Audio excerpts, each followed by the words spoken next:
안녕하세요. 오늘은 제가 작년 한 해 읽었던 책과 본 영화들을 소개하는 영상인데요. 특히 책 같은 경우는 제가 정말 안 읽어서 한 달에 한 권, 하루에 몇 페이지 나름의 기준을 만들어서 뭐 버스 탈 때나 자기 전에 이런 식으로 조금씩 읽어봤거든요. 제가 작년에 헤이조이스에서 들었던 강연 중에 셜록 배은지님, 광고회사 대표님이 나오셨어요. 기억에 남는 문구를 적어둔다고 하셨거든요. 그래서 그런 거를 나중에 다시 되돌아보고 하면은 뭐 책 내용도 바로 기억이 나면서 좋은 것 같아서 저도 이렇게 노트에다가 기록을 시작했습니다. 근데 사실 이게 강연을 들은 후에 시작한 거라서 2020년 중반부터 읽어가지고 진짜 없어요. 이거를 하나하나 보여드릴게요. 처음에 본 것은 4등이라는 영화였어요. 방구석 1열에서 소개하는 영상을 봤어가지고 그래서 별 5점을 줬습니다. 전 사실 애들이 나온 영화를 되게 좋아해요. 제가 썼던 문구는 이건 아마 그때 코치님이 한 얘기일 거예요. 이게 사투리인데 니 혼자 해봐라 금메달 딴데 이게 와닿았었고, 이 장면은 주인공이 새벽에 혼자서 몰래 수영장에서 수영을 하다가 이렇게 엉켜져 있는 수영장을 이렇게 가르는 줄 있잖아요. 그런 걸 보고 장면 자체가 연출이 된 게 약간 UFO가 지구에 와서 이렇게 찡 해가지고 사람 이렇게 끌어올라가는 그런 장면들 있잖아요. 그런 되게 우주적인 느낌 나가지고 제가 사실 수영장도 진짜 좋아하는데 우주도 진짜 좋아하거든요. 그 둘이 합해진 거예요. 너무 좋았어요.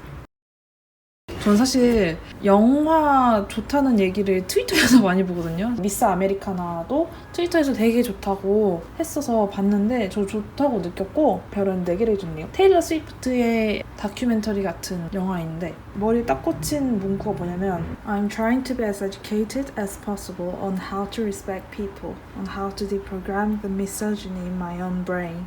쉽게 번역을 하자면 사람들을 존중하고 내 안에 있는 여성 혐오를 지워내려고 노력을 한다는 문구인데, 저 이게 와닿았던 게 예전에 조카랑 역할놀이 같은 걸 하면서 놀아주다가 저도 모르게 어렸을 때부터 세뇌된 성차별적인 말들을 하고 있더라고요. 그런 거 있잖아요. 왜 주말 드라마에서 아내가 존댓말로 하잖아요. 그런 거를 저가 하고 있는 거예요. 그래서 제가 딱 알아챈 순간 너무 제 스스로가 약간 거의 혐오스럽달까? 어쨌든 저도 그런 문화에서 자라나다 보니까 그런 게 막 툭툭 튀어나오더라고요. 테일러 스위프트도 그렇게 얘기를 해줘가지고 이게 내가 약해가지고 못한 게 아니라 그냥 우리 모두가 그런 식으로 자랐으니까 어쩔 수 없는 거구나 라고 어루만져주는 그런 문구가 돼가지고 정말 좋았던 문구였어요. 그 다음에는 우리들이라는 영화를 드디어 봤습니다. 저는 너무 좋아서 별 5개를 줬네요.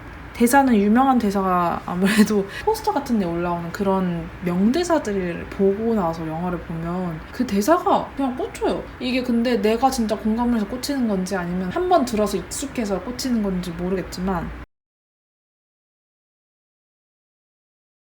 여기 초등학생이 유일한 친구랑 싸우고 애기 동생도 이제 유치원에서 친구랑 싸웠어요. 진짜 막 몸으로 싸웠어요. 누나가 그래서 어떻게 했어? 이렇게 물어보니까 남동생이 그래서 같이 놀았어. 누나도 지금 친구랑 싸웠잖아요. 그래서 감정이입해가지고 걔가 다시 때렸다면 또 때렸어야지 하니까 동생이 그럼 언제 놀아? 연우가 때리고 나도 때리고 연우가 때리고 그럼 언제 놀아? 나 그냥 놀고 싶어. 간단 명료하게 싸우면서 낭비할 시간보다는 그냥 같이 노는 시간이 더 중요하다는 걸 애기가 더 잘 아는 것 같아요. 장면은 그냥 이뻐서 나왔습니다. 그 다음에는 넷플릭스에서 봤는데 인피하스, 프랑스어 열심히 공부하는 중이라 프랑스어로 된 영화나 책 같은 것도 열심히 보려고 하는 편인데 이 문장 되게 뭔가 아름다운데 Comme les fins de saison, on sait que ça va arriver, mais on s'en rend compte que le jour d'après. 그냥 이 언니가 사라진 것을 이런 식으로 표현을 했으면 그냥 뭔가 너무 시적이라서 넣어봤습니다.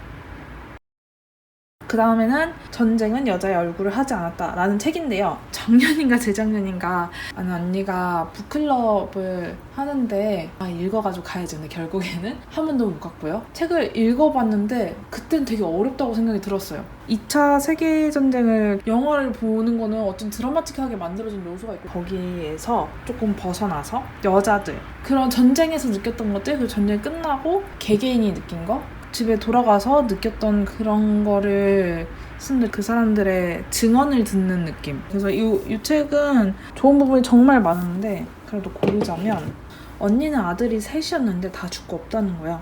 독일군이 집도 아이들도 모두 태워버렸다고. 언니는 땅바닥에 주저앉아 이리저리 몸을 흔들었어. 자신의 불행을 살살 달래기라도 하는 것처럼. 정말 그냥 장면이 상상되면서 어떤 감정일지가 아무것도 남지 않았고 나는 남아서 오롯이 이 감정을 다 스스로 느끼고 있는 그 느낌? 정말 절망 같은? 그 다음 책은 환상통인데요. 예전에 덕질을 같이 한 언니가 책을 선물로 줬어요. 별 5점 만점에 6점을 드리고요.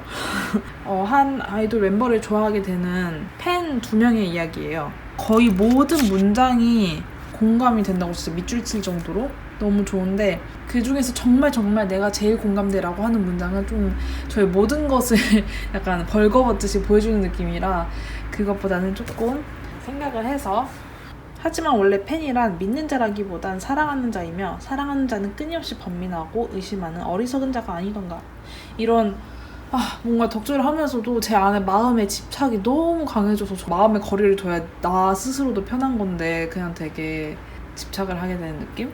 어차피 덕질할 거 행복하게 하자.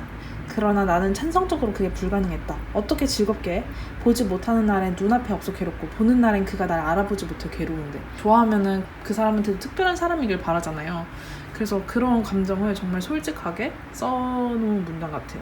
근데 사실 이거는 정말 스스로 너무너무 이렇게 감정이 파고들었을 때 느끼는 감정이고 대부분은 좀 더 행복한 순간이 많기는 해요.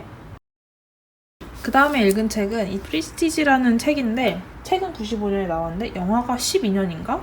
크리스토퍼 놀란이 만들었더라고요. 사실 이게 책을 사게 된 계기가 어렸을 때 이모부가 이 영화를 틀어주셨어요. 근데 영화를 보고 너무 재밌는 거예요. 기억을 하고 있다가 이거 원서를 읽어야겠다. 그래서 샀어요. 사가지고 열심히 읽어보려고 했어요. 근데 그때 너무 어려웠어요. 지금도 어려워요. 왜냐면 전 영어를 진짜 생각보다 못하거든요. 포기하다가 다시 들었습니다. 너덜너덜해졌죠? 그래서 이 책에서 기억나는 문구는 Actors play a part, but the audience is in on the deception throughout. My audiences must leave the theatre focused by what they have seen. They must both believe and disbelieve the evidence of their eyes. 이게 마술사들 얘기인데 마술이란 뭔가, 관객들과 어떻게 소통하고 우리는 마술이 가짜라는 걸 알고 있잖아요. 마술은 마법이 아니라는 걸 알고 있잖아요. 이것은 트릭이고 근데 막상 무대에서 볼 때는 너무너무 신기하게 진짜 같잖아요. 이거를 믿으면서 못 믿는 그런 약간 뭔가 마술의 이야기를 적어봤습니다. 그 다음에 읽은 책은 계속하게 만드는 하루 관리 습관. 친구가 읽고 추천해줘서 읽어봤는데 저는 사실 진짜 소설만 읽는 사람이라 자기계발서는 1도 안 읽거든요. 가끔씩은 이런 책을 읽어서 스스로를 좀 자극하는 게 좋은 것 같아요. 그래서 기억에 남았던 문구는 해야 할 일은 언제나 더 있고 할 수 있는 양보다 많다. 일을 계획하고 스스로 이루지 못했을 때 그 죄책감이 있잖아요. 자책하지 말고 일단은 계속 해보자. 이런 마음을 가지고 해야 하는 것 같아요. 그 다음에는 이 책을 읽었습니다. 영국에서 만난 선물이 아니라 사실 빌려준 책이었거든요. 근데 제가 읽고 돌려줄게 해놓고 그 알죠? 영국 책은 이렇게 얇잖아요. 커버도 얇고 여기도 재활종이 같은 거란 말이에요. 그래서 커버가 다 이렇게 벗겨졌어요. 근데 이걸 다시 주기가 너무 민망한 거예요. 그래서 그러니까 괜찮다고 이거 그냥 너 읽으라고 준 거라고 생각하라 이렇게 얘기를 해가지고 너무 약간 고마운 마음이 있는데 어쨌든 다 읽었으니까 이거를 새 책을 사서 주고 싶거든요. 아가씨 영화의 원작이다 해가지고 BBC에서 만든 상편, 하편 이런 식으로 나눠져 있는데 영화가 있고 그걸 먼저 봤어요. 그 다음에 책을 읽다가 또 어려서 포기를 하고 아가씨를 보고 그 다음 다시 책을 읽고 그 다음에 다시 BBC를 봤거든요. 근데 저는 개인적으로 아가씨가 너무 또 어떤 의도가 있는지는 모르겠지만 제가 상상하거나 더 섬세하게 표현할 수 있는 거를 너무 그런 자극적인 씬들로 다 묻어버린 게 아닌가 하는 그런 마음도 있었어요. 이 책은 여튼 두 캐릭터가 나와요. 소매치기 도둑과 가문의 소녀. 둘이 나이도 똑같고 서로 사랑하는 이야기인데 그 사랑이 시작된 계기가 서로를 가장 그대로 봐준 게 서로여서 그런 게 아니었을까 하는 생각을 했습니다. 여기서 이제 기억나는 문장은 But I thought desire smaller, neater.